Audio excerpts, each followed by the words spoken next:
All right, today we're diving into the incredible true story of a lost ancient Greek city.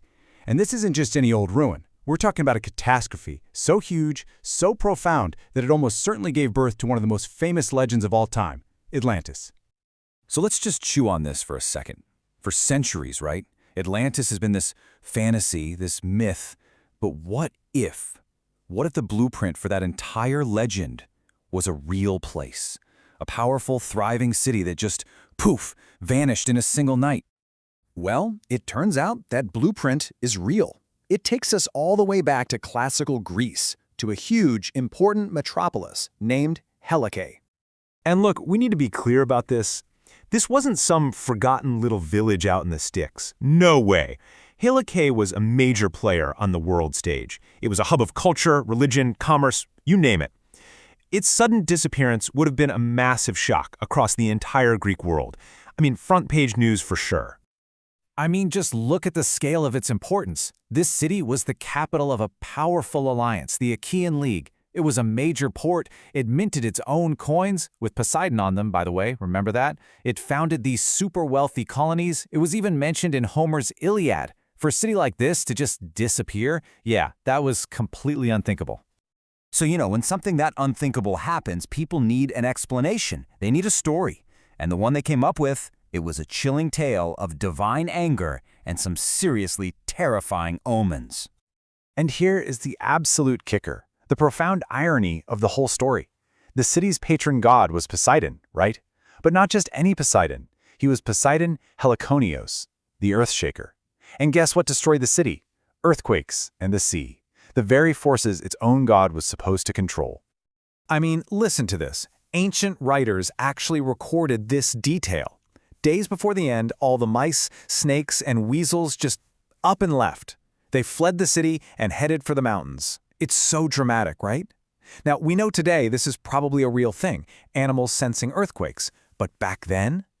To the Greeks, this was a blaring warning sign from the gods, one that the people of Helike completely ignored.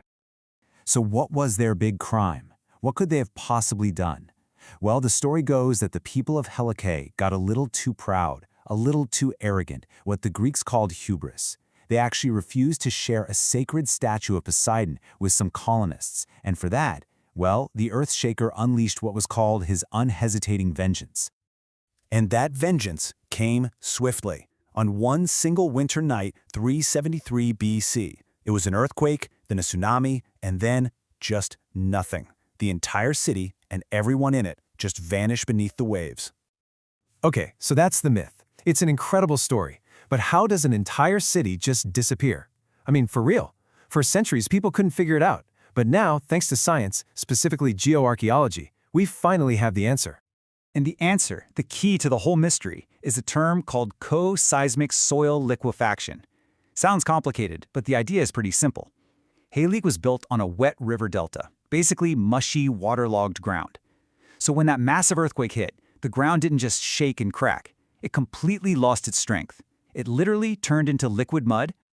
Okay, so here's how the whole devastating sequence went down. It was incredibly fast. Step 1, a monster earthquake hits and levels the city. Step 2, that ground we just talked about, it liquefies. Step 3, and this is the craziest part, the entire chunk of land the city was sitting on slides sideways like a tray of cookies into a huge new hole opened up by the quake.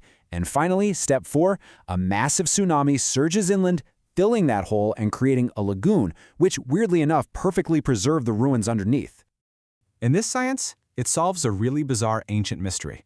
Remember how I said the city vanished? Well, ancient writers reported that for years afterwards, you could sail over the spot and see the city's giant bronze statue of Poseidon, standing perfectly upright underwater. Now, if the city had just crumbled and sunk, that's impossible. But if it slid as one solid piece, well, then it makes perfect sense. Okay, so the city sinks. It's preserved in a lagoon. Case closed, right? Nope. For the next 2,000 years, every single attempt to find it failed. And why? It's almost comical. They were all looking in the wrong place.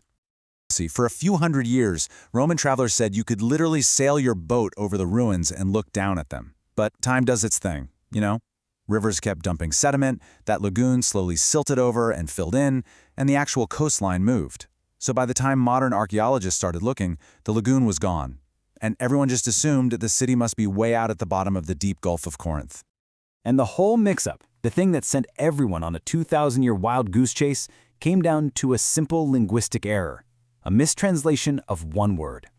The ancient Greeks called the site a porous. Now, back then, that meant a localized inland lagoon.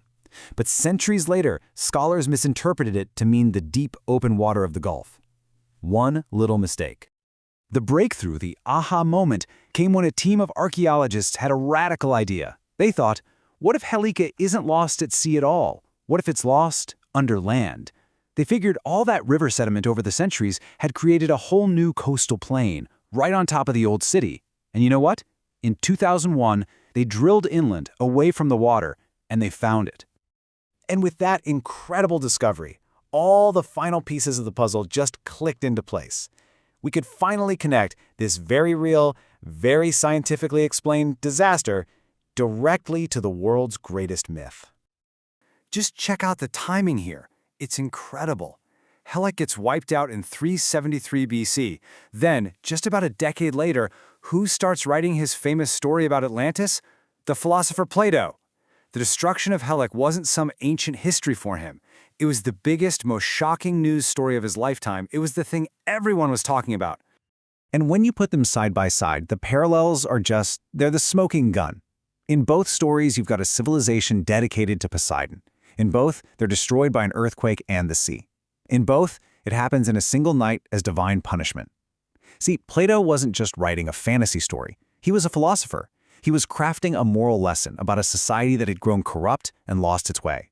And by using the details of a real-world catastrophe that was fresh in everyone's minds, he made his warning feel urgent, real, and terrifyingly possible. But, and this is a big but, here's where the true story takes a really fascinating turn. A departure from the myth it inspired. The legend, the story that got passed down, both for Helike and for Atlantis, is all about total, absolute annihilation. It's a clean, simple lesson. You mess up, you get wiped out. End of story. The archaeology, however, tells a much different, more human story. The digging shows that there were survivors. They didn't all perish. They actually relocated just a short distance away and immediately started to rebuild their lives and their community. The reality wasn't total destruction. The reality was human resilience.